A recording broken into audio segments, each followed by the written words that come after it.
Warren, a 2-2 draw here in Falkirk this evening. What's your summary of tonight's game? It's out of two halves really, isn't it? Look, disappointing. Not what I would for it, to be honest. We know where we need to be better. You know, it's black and white. Look, 2-0 up and drawing the game 2-2 is never good.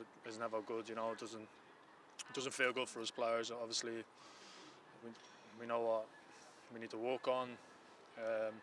Thought we played some good stuff in the first half.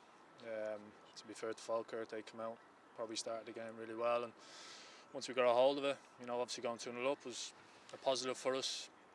Conceding the goal right before half time is simply not good enough from us. And yeah, look, the goal from the corner is obviously it's hard to take as well. Look, it's very raw right now, but ultimately we know we need to be better. As you said, it was a tale of two halves, as you just said.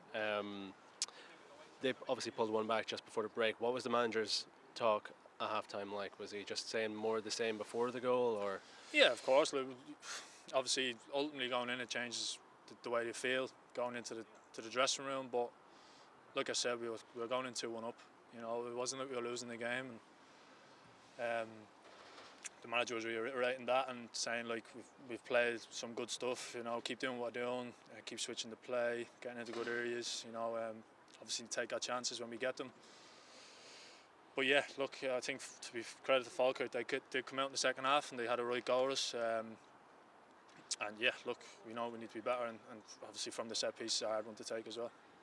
We obviously have two massive games coming up, away to Celtic and away to Hearts. How important is it to put the negatives or correct the negatives from tonight and build on the positives going into Saturday? Yeah, we'll approach it like we do all the time, you know, and we always look for a view to improve. You know, we look at the positives and definitely try and work on the negatives. You know, we've obviously, like you said, two massive games coming up, two massive away games as well. So, yeah, look, we know what it means, them games, especially the Hearts away ones. So, yeah, we'll be looking to put it right, no doubt about it. You know, we got some time in the grass, stick together as a group, and yeah, we'll keep working hard. Cheers, Warren. Thanks for your time. Cheers.